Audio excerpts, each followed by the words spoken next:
to have just gone on a second. Very honored to have Viimal, my brother Viimal, with me from Belgium. So how are you, brother? Good, good. I'm doing very well. I'm happy in quarantine. Oh yes, we're in coronavirus, and you just come back from India, right? You've had a few weeks off in that. Can I ask how was it in India in terms of the coronavirus? They've gone pretty crazy there too, haven't they? Yeah, it started, when I was there, it started going, being more active around this. And I was actually supposed to come back a few days ago only, and I realized if I want to come back, I have to go now. So, Yeah.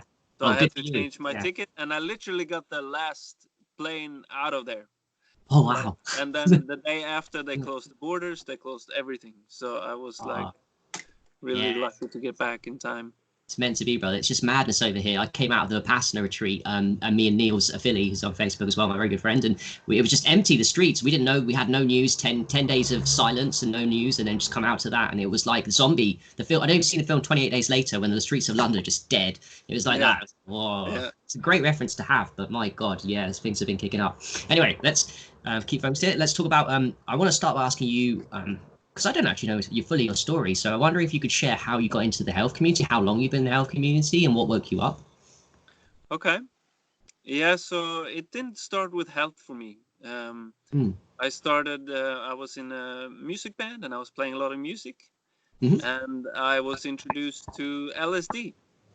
Oh, okay. Yeah. And through this, I had a very big awakening experience, Mm. where literally I was not the same person the day after.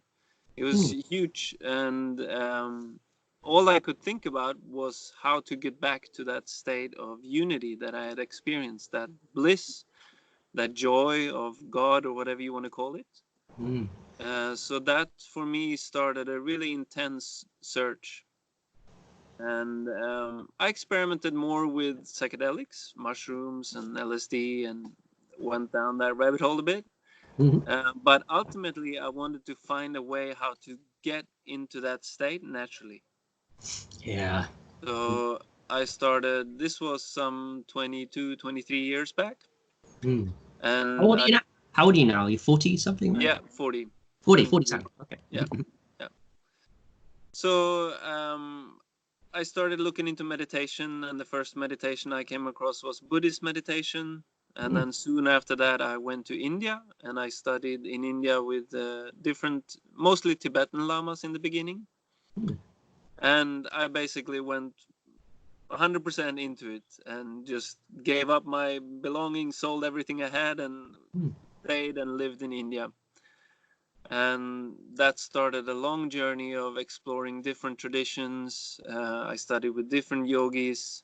I started going first into more mindfulness practice, more traditional Vipassana style practice. Mm. Mm. And then I was going more into the esoteric Buddhism, and also other esoteric lineages of Taoism, of certain inner Hindu yogas, Ashtanga yoga.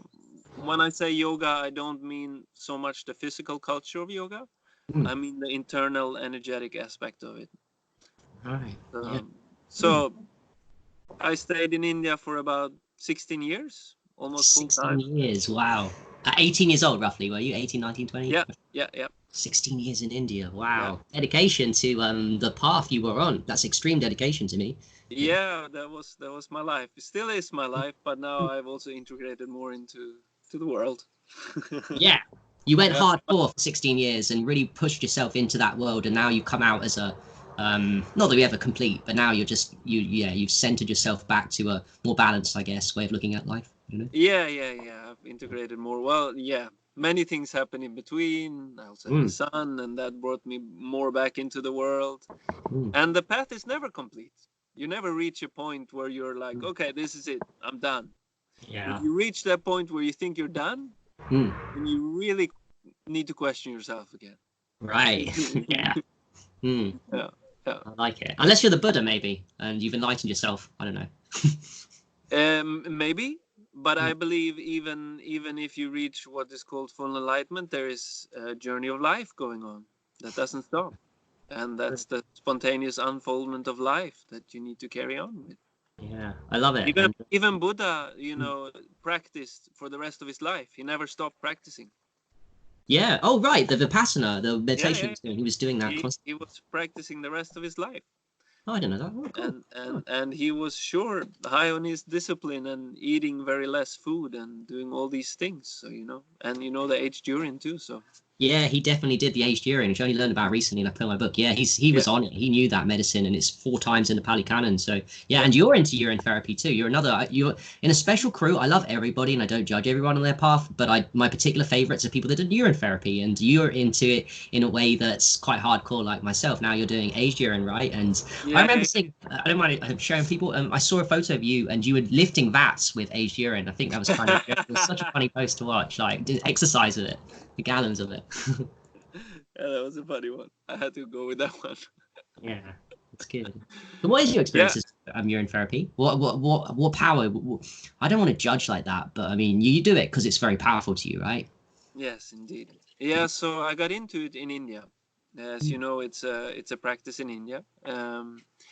It's not super common, but in some circles it's common. I was moving in circles of sadhus, of wandering yogis, Mm, and there was a group that were doing urine therapy, and it was the first time I ever heard about it.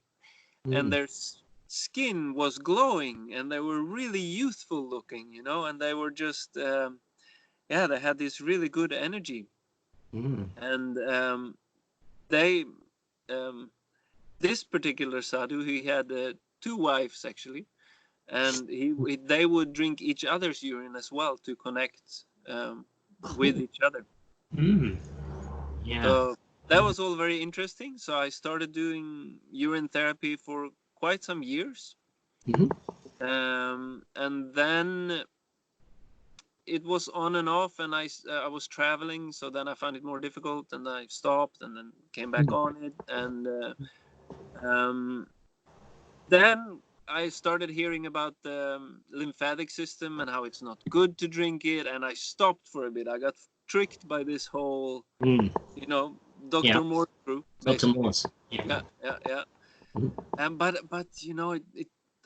it was still calling me, and I was really like, this can't be right. Yeah. There's more to this. This can't be right because I know how it feels. It feels so good, and I was just doing Mm. fresh urine at that time. Just for which is powerful. Yeah. Yeah. Yeah, Good. which is powerful. Yeah. But then when I came across the H urine When did information, you come across aged urine? When did you? Monica was, I think, the first one I heard about talking about it, Mm-hmm. and then I started researching, and I came across your stuff too, Mm-hmm. and I read a lot of that, and yeah, I went all into it, and Yeah. Yeah. it has a lot more power for sure. I love both. Now let me say Mm. that they both have a really good benefit to me. I love Yeah. looping, Yeah. um, Mhm. but the aged one, yeah, it does something So, different. wow. That's crazy. You do a lot of things. So yeah, a urine therapy's one. You did a video on sun gazing. I thought that was really interesting too. That's a Yeah, powerful healing modality, and you got a lot of experience. I think many years back, I'm guessing, with sun gazing, longer than me probably. Been doing that too. yeah, sun gazing I love. Mm, I love it. I was doing more carefully before, like slowly ramping up the time. mm. But now I'm just going full in, and then when the sun is out, I'm gazing for, yeah, I don't know. I was in India now, and I was gazing about an hour or two a day. So Ah, it's and what beautiful. times? People say it's just sunrise, sunset. Do you do outside those times or? I do outside of those time too, but my main preferred time is Sunrise, sunrise sunset sunset. because it's Yeah. more relaxed in a way.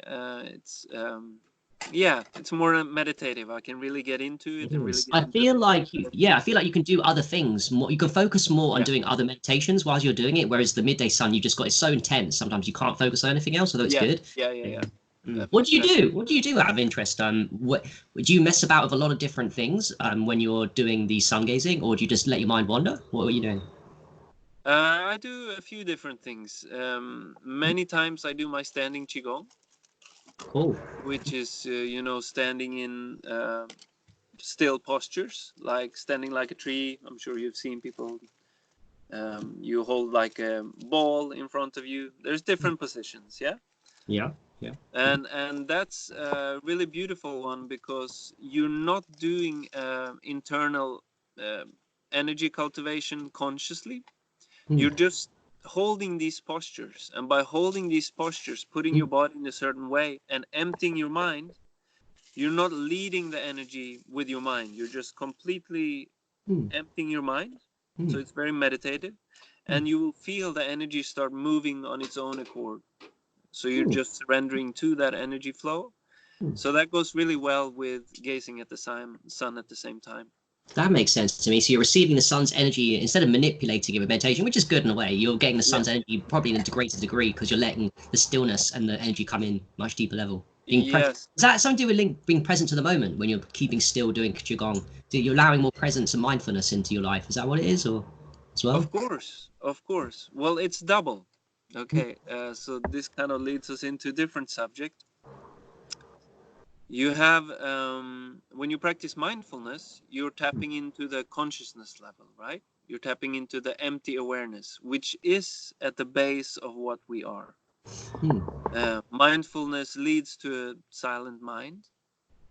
And when you have a silent mind, it's more easy to see the deeper level of ourselves, which is consciousness. Yeah. Mm.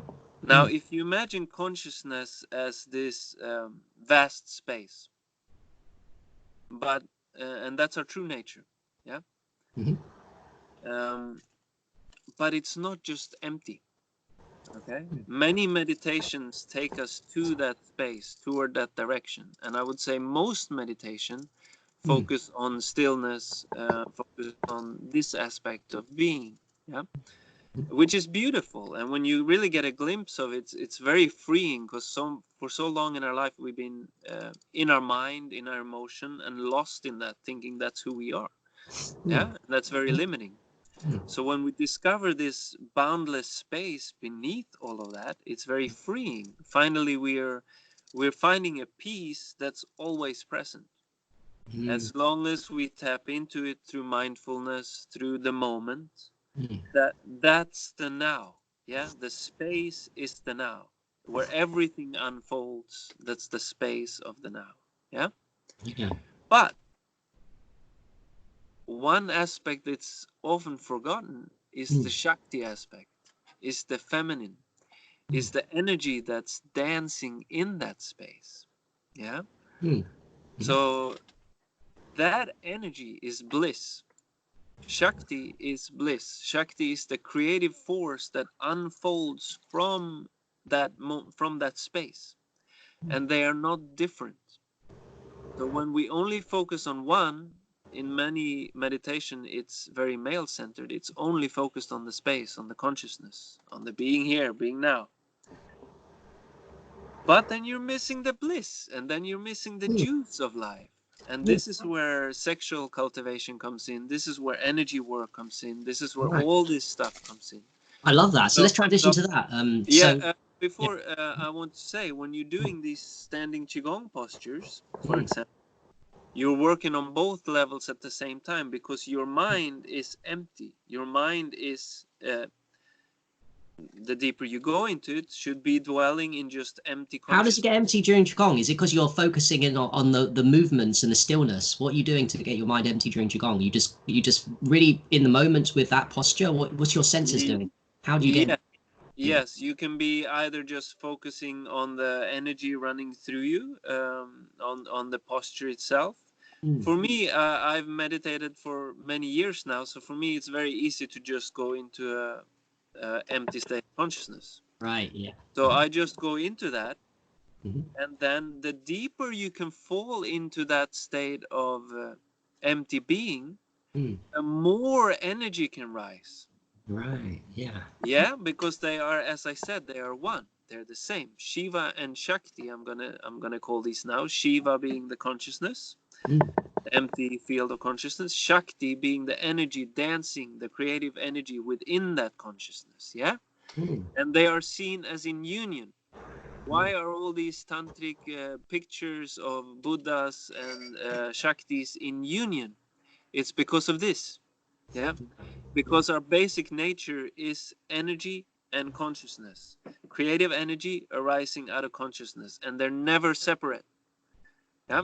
So the deeper you can fall into one, the deeper you can fall into the silence, the more energy will come out. Or the deeper you can go into energy work, and more develop that side, the more consciousness will unfold. Well, I like that, particularly the second. I resonate strongly, and I'm learning so much here from what you're saying myself. But I like the second part too. So you're saying even if you didn't do the mindfulness aspect, you've just focused all on that about the manipulation in a good way of like the cosmic orbit meditation, for example, just manipulating your energy. You can still draw from both mindfulness from that. Yes, indeed, indeed. And it's to have a balanced practice. Really, it's good to do both. Yeah. I always advocate, and what I teach is a mixture of energy work and a mixture of stillness, so that you're balanced. Right. But even a person going very deeply into stillness, eventually energy and bliss will start to arise. There is no avoiding that, because the deeper you go into that black hole, energy starts to unfold. However, it is slower. I will say that right away. You can sit a long time trying to fight and still your mind. And never reach that point of bliss. You will hear meditators saying, "Oh, I've meditated for 20 years and I never reached that point." Why is that? Why is that? Well, for me, my experience of it is I first, as I said, I did more mindfulness work. But when I started getting into the inner yogas, to the Shakti, to the Kundalini, to working with sexual energy, things started unfolding a lot faster. Yeah. So that's because we have these different centers in our body, and in the Taoism they speak of the different dantians, the three dantians especially. And the three dantians is, you have your lower dantian, which is your vitality, which is your gas in the car, so to speak, your vitality, your sexual energy. And then you have your emotions, your love, and when this develops, it becomes a lot about love in the heart. And then you have the upper dantian, which is in the center of the head. And when energy starts rising up there, you get into the stillness of consciousness, to being, to awareness. So when Shakti starts to arise, the sexual energy arises from the bottom up. It can also go from the top and down, but usually it goes from the bottom and up first. And we get in contact with these more blissful levels in the head. And then it drops down into the heart, and we get into love. When the sexual energy and the consciousness, the Shiva, again, the consciousness, the Shakti, the energy, merges in the heart, what unfolds is love. Yeah, that's powerful. I mean, thanks for the description and the reminders, and even the learnings, because that is very deep what you're saying. How does one... Right, say someone was a beginner into what you just talked about, not the stillness, but the energy part. Where would you recommend someone starts with energy work? Do you reckon they rush into it, go hardcore? What books do you recommend? What people do you recommend to look at? What meditations to get that energy flowing and unblocked?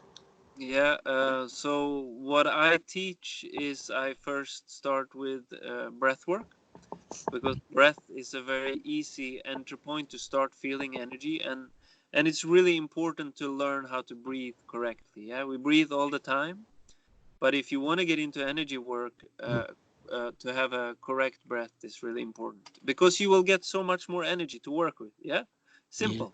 If you're breathing up into your chest, if you're breathing shallow, and you have no juice, so you got to bring it down into the belly and start breathing deeply and slowly, which is what many people again misunderstand. Now there is purpose of fast breathing, there is purpose of all this, there are many good benefits of it, but what we really want to develop in breath work is heightening our CO2, our carbon dioxide.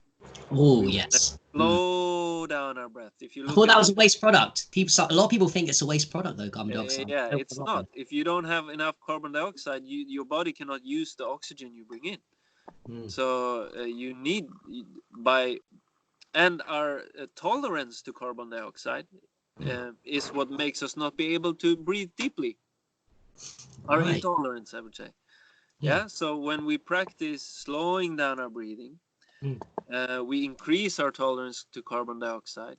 We increase the oxygen in our body. We increase our energy level, and we quiet the mind. If you breathe correctly, Mm. your mind will become silent. Mm. You know how to breathe correctly. This is why I start with breath, because it connects all this. It connects the energy, Mhm. and it quiets your mind. Yeah. Mm. So That that's double whammy. my entry. That double whammy you're talking about, you want to be doing stillness and energy motivation and moving it quicker. So breath work does both in one. Yeah. And there are many kinds of breath work. Mm. Then I layer this breath work in with starting to become aware of energy, starting to manipulate energy in the body.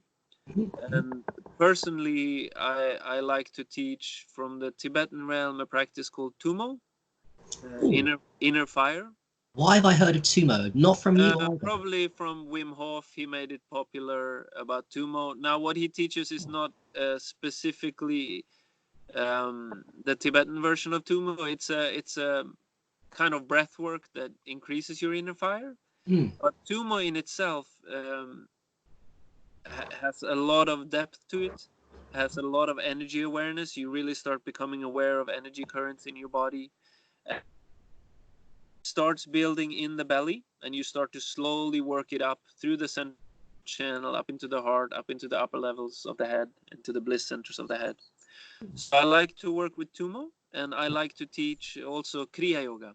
And Kriya Mm. Yoga is a path that was brought in this world by Lahiri Mahasaya, an Indian saint, who was a normal Indian man working in the government, and he met his guru, the famous Babaji, who was an immortal yogi. And many people have probably heard about Yogananda, who made this path. Yogananda. Yeah, popular.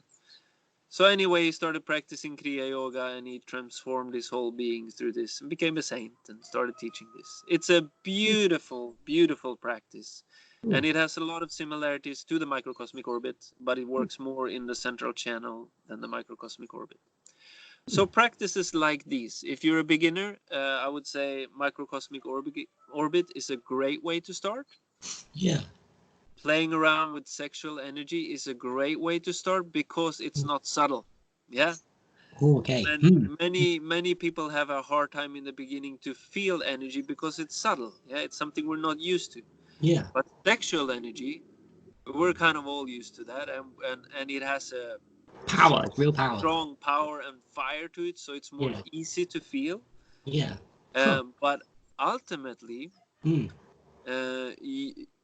all your energy work will become just as blissful, if not even more blissful, than working with aroused sexual energy.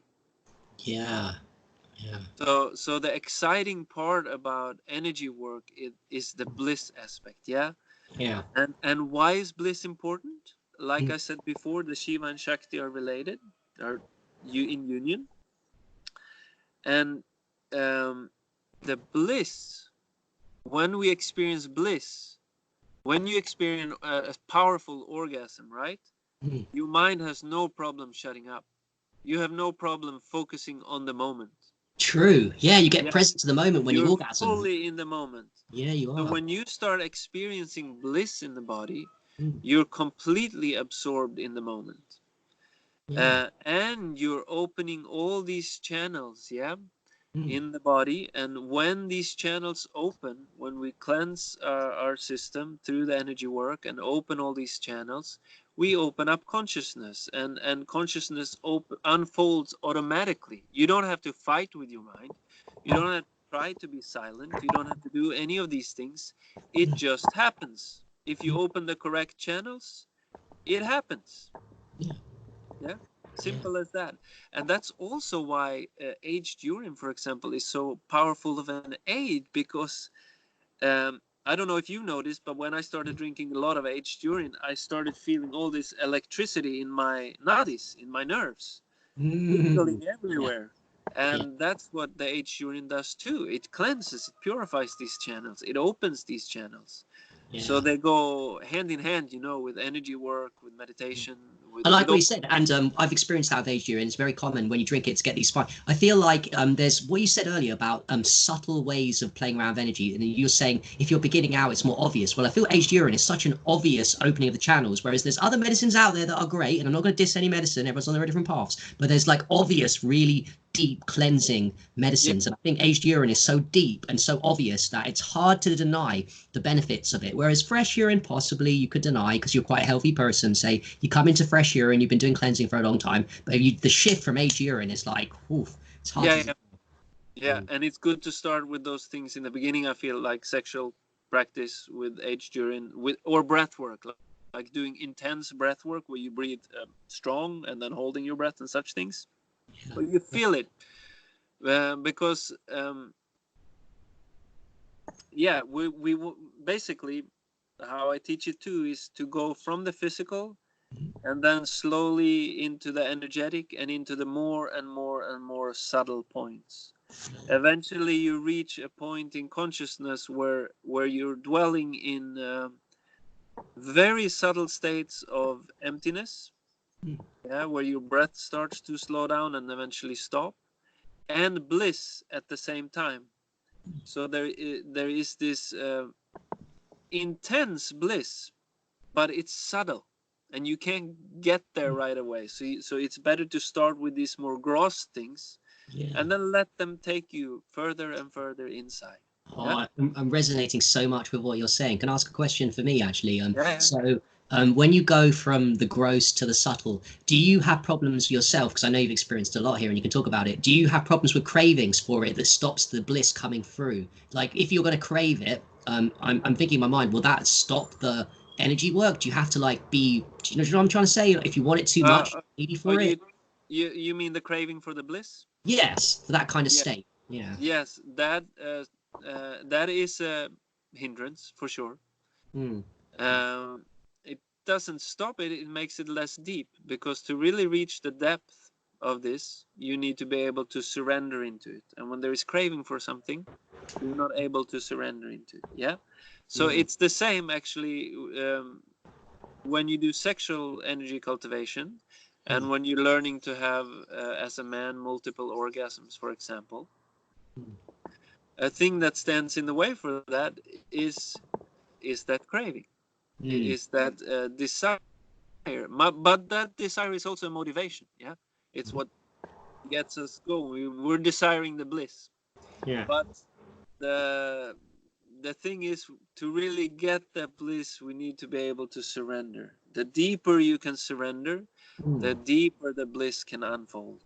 I like that. And do you think that that's why do you think that to get better at surrendering, you need to experience it more often so you know that feeling inside your body and it doesn't freak you out? Do you feel like that's the case, where you just keep getting to that state of keep getting to that high state of stillness a lot, so your body's like, I'm used to it now, and it's not a big deal? Because I guess if you're not used to it, it can be overwhelming and you get the craving. But if you're used to it all the time, surely it's sure.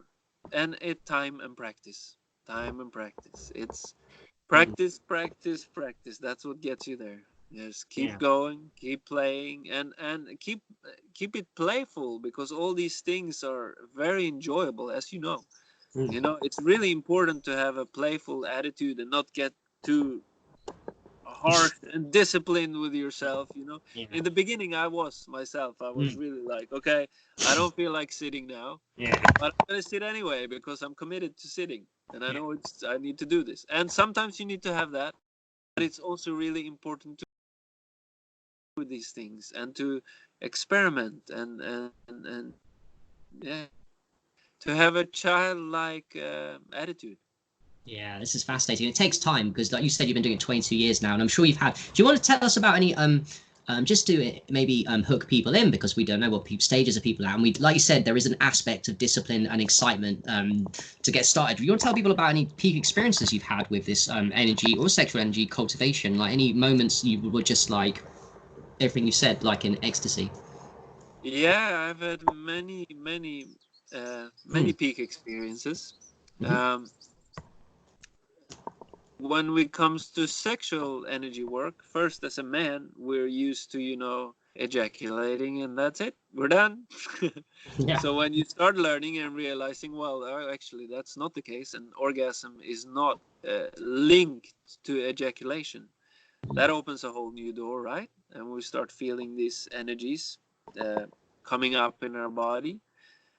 But there was a point where, well, I first learned to have orgasms without ejaculation, and that was very blissful. That was a kind of peak experience. But then I started learning having these really prolonged orgasms, which is just, if you imagine a curve going up, up to peak, and then you just hover on that peak for hours. For hours. Wow. For hours. And Wow. that, when I first experienced that, I was blown away by that. No, it goes up and down a little bit, but you can let it be there for as long as until you're Is this with a exhausted. partner? Is this with a partner or solo? This stuff? was on my own. This was on my own. On your own. Wow. Wow. Crazy. Huh. Yeah. And that had very much to do with what I was talking about before of surrendering. When I really learned to surrender, then the more the energy could explode, so to speak. Now, so that in sexual realm, that was a very high peak, because you're kind of, it gets so blissful that you're disconnecting from your body, and it just opens up to a level of bliss that you're not used to. Yeah. And you can almost be afraid of it, because you have never experienced that kind of bliss before. Yeah. Mm. Now that starts to touch on the depth of meditation too, because in those levels of bliss, it's very common that you start holding your breath. You start going into what is described as samadhi, or deep absorption. Yeah. Now, more profound than that, I would say, is the experiences of samadhi that comes in meditation, and it's very difficult to talk about. Honestly, I don't have much words to talk about this stuff. It's just, what you can say is very deep absorption in silence and bliss at the same time, but on extremely subtle levels that you just have to experience. It's highly enjoyable. Now, that being said, I also want to put out a slight warning here, that experiences itself is not the goal. No matter how blissful, no matter how beautiful, enjoy them for sure. But when we get hung up on them, they become an obstacle. Yeah. This is really important. Yeah. We start wanting, oh, it should be just like that. No, next time it might not be just like that. The important part is to keep digging and keep going and keep playing and keep exploring these realms of consciousness. Yeah. Yeah. Yeah, I hear you. I had that issue with Vipassana. Day 2 or 3, I was messing about my sexual energy, and I was like Iron Man. There was a green energy orb, like, it was so fast around me. I was like, I'm gonna send my energy like zoop, zoop all over my body like that. And then it was a peak experience. I couldn't sleep at night time, funny enough. And the day 4, 5, 6, 7, I was like, why can't I do this again? I'm doing the same stuff, and I was craving it, obviously unconsciously and consciously too. So that fucked up my. I was like, I didn't know. I wanted to replicate it, because I'm very much what you speak of. I'm not in that. I'm young. I've only just started this kind of, but I'm very much in the left masculine male. Don't want to do stuff, write it down so I can teach other people and I can replicate. Whereas my goal now. I know, is to release myself into Shakti, the feminine, and allow it to rise up and surrender. That's why I asked you the questions. That's my mission now, to get better at. Still do the practices, still do the work, but experience the moment as it is, and don't crave peak experiences, because, like you said, everything's up and low. 1 minute you can have an amazing experience of samadhi, and then next minute it could be, in Vipassana people talk about having the kalapas. You can feel yourself as subatomic particles all over your body one day, and then the next day you go back to being a human again with like pains in your legs, and you've got to accept that that's the way it is. You're not always going to be like high in experiencing that, right? Yeah, and that attachment to the peak experiences create a blockages of experiencing the bliss that is here right now. Yeah. Consciousness and that state of blissful Shakti is always available to us. If we choose to acknowledge that, if we choose to tap into that. So by craving something out there, we're Mm. missing what's right here, right now.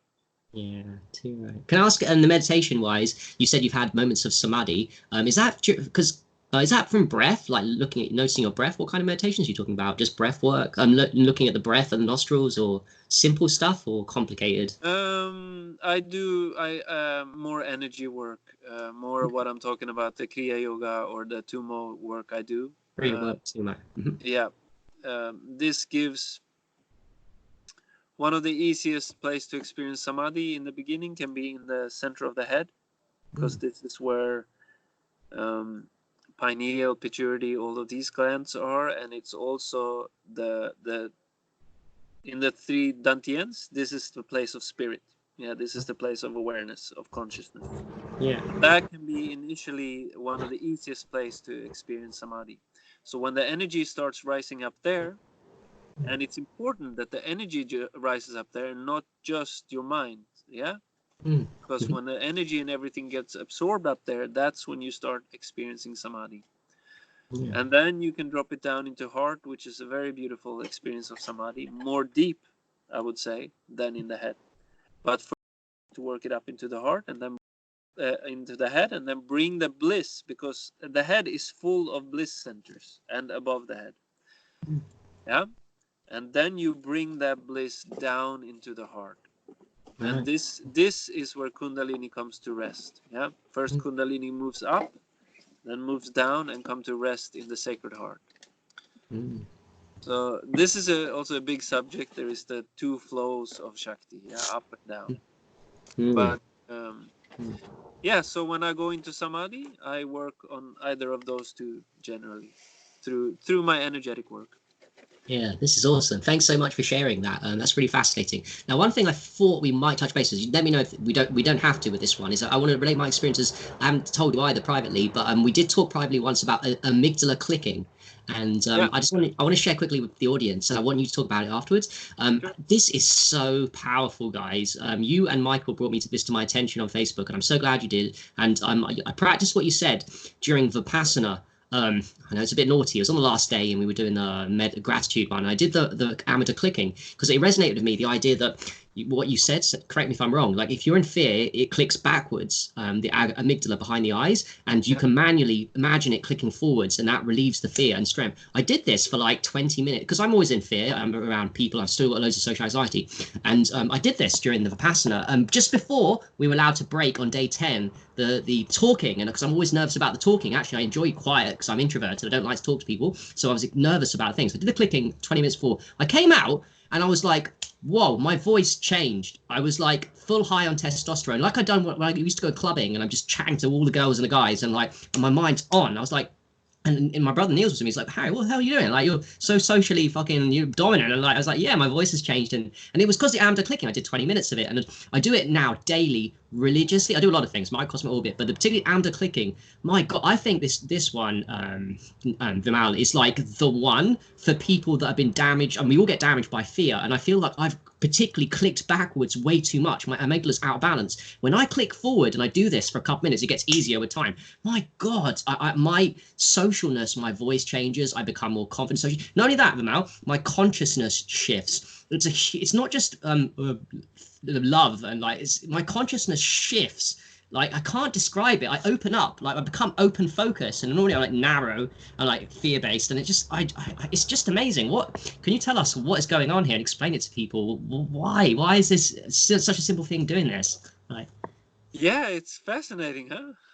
very. Yeah, I'm going to talk about this a lot, so I'd love you to talk a little bit too about it. Yeah. This was just something I came across back many years back. But basically, what it does is, as you say, you have the shift of out of fight and flight into the creative mind, into the frontal lobe of the brain. Yeah. So it's this. For those who don't know, there is these two little almond-shaped organs behind the eyes, kind of here, in here, behind the eyes.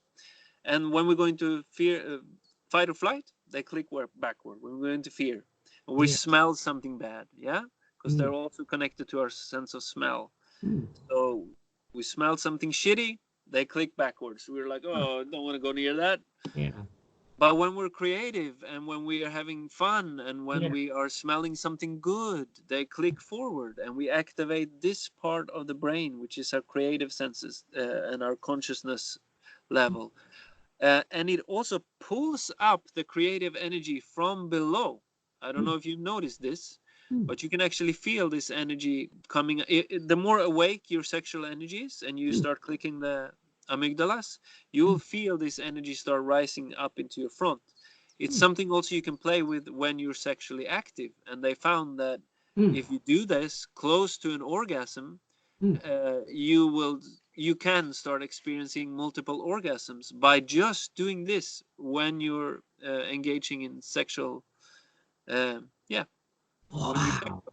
This is blowing my mind. So play with that too. And also I feel it's doing something very similar to Shambhavi Mudra in yoga. Shambhavi Mudra is where you focus your eyes to the point in closing your eyes and bringing the eyes upwards. So bringing the eye muscles upwards and slightly tensing this part. Or there are many versions of it, some where you keep your eyes open, but it's doing the same thing, because that's creating a tension here, which pulls the energy up. So the amygdala clicking is an easy way to just do that and activate this frontal part of the brain. And if you experiment it with it, like before you do a meditation, for example, and see the difference in your meditation, or before you want to do a creative work, if you're a musician or a painter or whatever creative work you do, or if you're like me and socially anxious too, and you want social anxiety issues, I find it. Or if you feel fear coming on, what happens if you click the amygdala? How does that change your fear?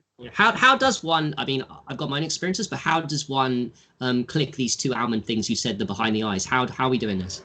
So the first way I learned it was a very simple visualization. First, look at a brain picture and find out where they are. So you have a visual idea where they are in your brain.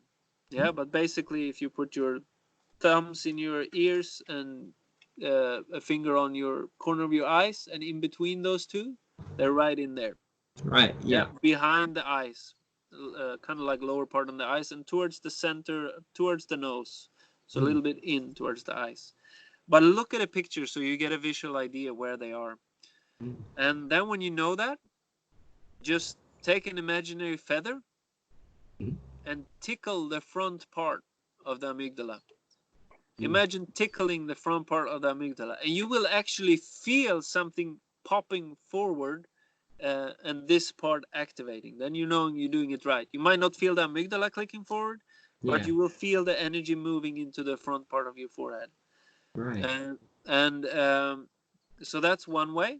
But you can be creative. You can imagine them as like light switches that you're pushing forward. That's what I do. I imagine them as lights, and I imagine it clicking forward, and it does. Or you can imagine fireworks going off in the front part of the amygdala.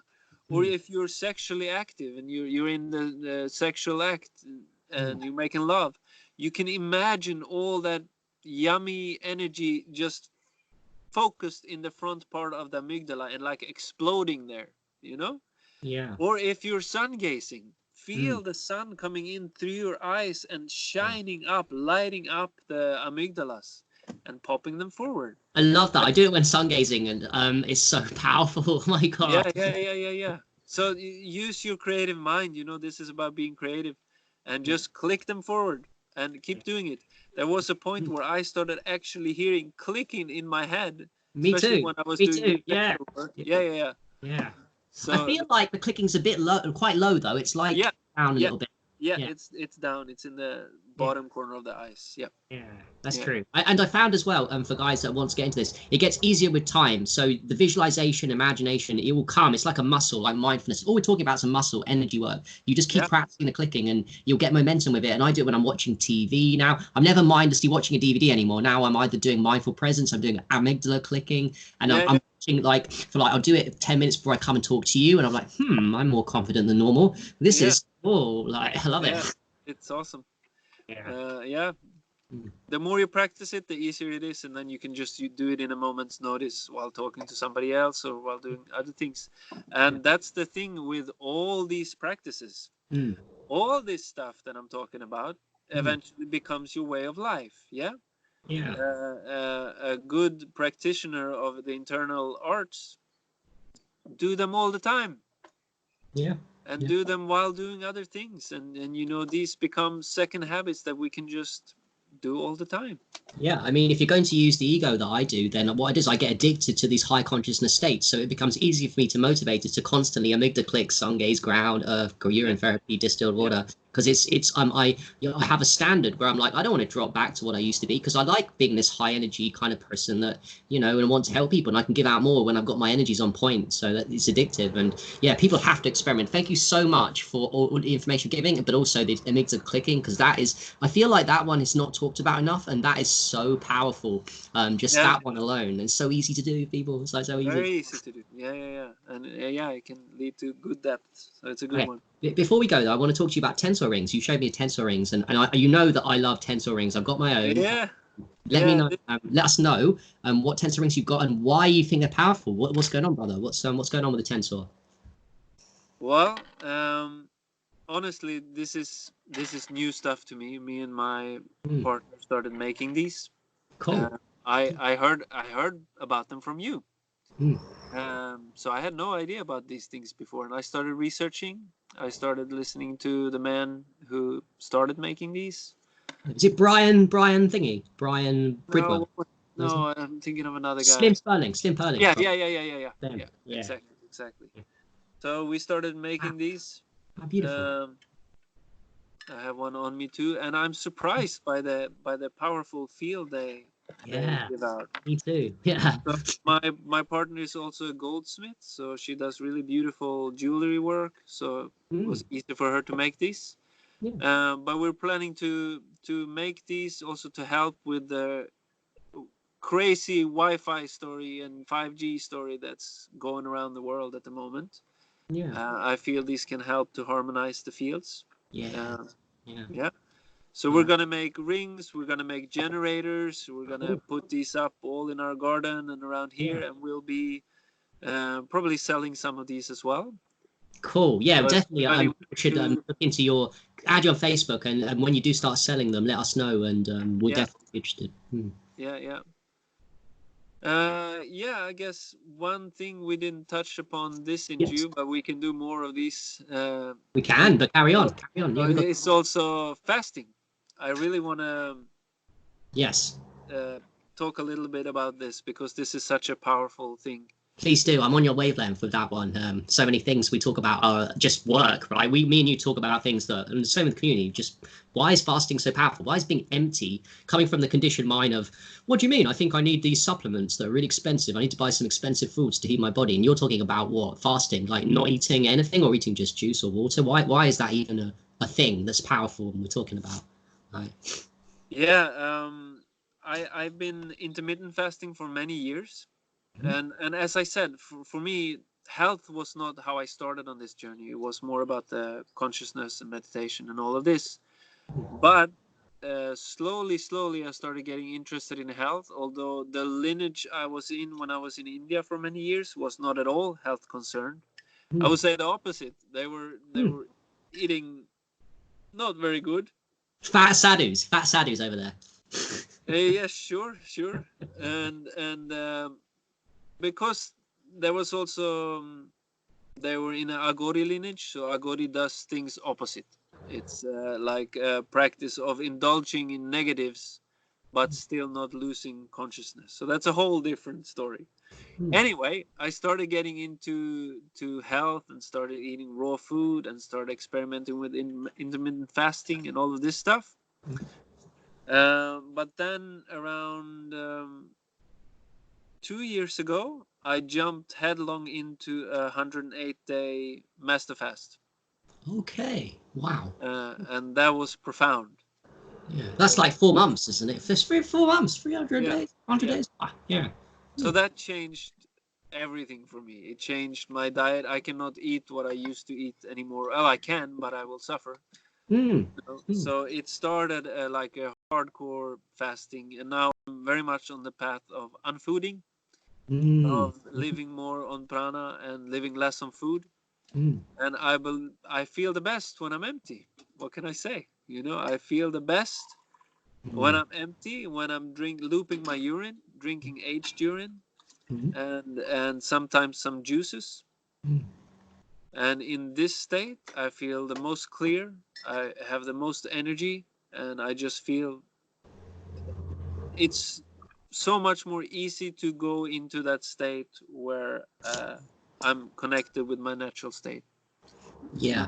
It would have been practice, building the muscle, but at the same time, like you said, so many health therapies like fasting that are just making your purification of the vessel, making the energy is much more, the Shakti, much more clean to Yeah, vessel yeah, out. yeah.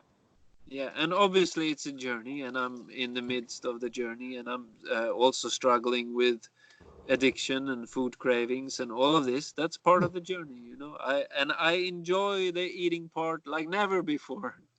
So when I eat, I really eat and enjoy. Yeah. And I don't try to be too hard on There's no myself. guilt there, like, oh, I'm eating the wrong food. I'm gonna die. I'm feel, and because that's a problem in itself. I think that's it should be talked about a lot in the community. Like, Yeah, okay, so you're not eating great food, but hey, listen, take your time. You're gonna get there. Don't stress yourself out. That's negative. That's gonna help into your health. You're always worrying about eating the wrong foods and like letting that sit like hours afterwards, going, I shouldn't have eaten that food, and it's just ruminating in your brain over and yeah, over again that you shouldn't have done that. What's that gonna do to your health? You know? yeah. Sure, sure. And for sure, if I eat too heavy, I do suffer from it. So I do have to keep in mind what I eat, but I Yeah. I also very much enjoy. Yeah. I don't get too strict with it, and I try to follow my body and see like, okay, right now, for example, I'm eating 2 days, fasting 5 in a week. Whoa, you eating 2 days and not eating at all for 5 days of the week? Yeah, yeah. Wow, that's a lot to me. That's hardcore. Uh, Wow. and those days when I don't eat, I usually do mainly urine. Just your Uh, one out of those days, sometimes longer, 24 hours or longer, is fully dry.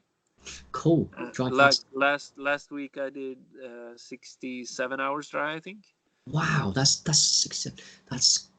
nearly So 3 days. Nearly yeah, three. close to 3 days. Whoa. Uh, Yeah. so Mhm. depending on how I feel and all of this, I incorporate dry fasting into it, and I do daily dries of between 12 to 16 hours. Yes, you've been Yeah, building. I will give one tip to people in for long dry fasts when you get that first, and if you can't handle it, it's okay. One way you can do it is just to put some fresh urine on your skin. That really does take away the first because you're taking in fresh urine. It's quality because you're doing a long dry fast. You put it in the skin, you just hydrating it without going through the digestive system. Very powerful to do that, like to yeah, get yourself hydrated with urine. Very yeah. good. Another trick, which is then not fully like completely dry, and I many times I do a soft dry. Mm-hmm. Rather than not being able to touch water, I do like you said. When I feel like I need something, I take Yeah, a urine, putting it on the skin, yeah. or take like a small shot, like an ounce or less, half an ounce Mm. of aged urine. Ah. Take that.